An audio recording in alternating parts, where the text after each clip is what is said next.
Hello दोस्तों, राधे राधे, जय Shri Krishna. Ruby लोगी के आप लोग बहुत बहुत स्वागत है। तो चलिए जा हम एक बहुत ही प्यारा ननद के गाने गीत गाने खातिर लेके आए थे, जो कि ननद को बहुत ही प्यार से सुनाओ थे और ननद भी बहुत प्यार से सुनती।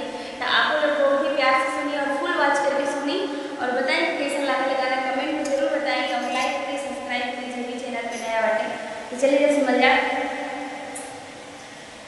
ननदो इतना गरियानी तोहरा लाज नहीं के, ननदो इतना गरियानी तोहरा लाज नहीं के, ननदो बुढ़ावा भतार पेलो भइलो कैसे, ननदो बुढ़ावा भतार पेलो भइलो कैसे, ननदो बुढ़ावा भतार भइलो भइलो कैसे।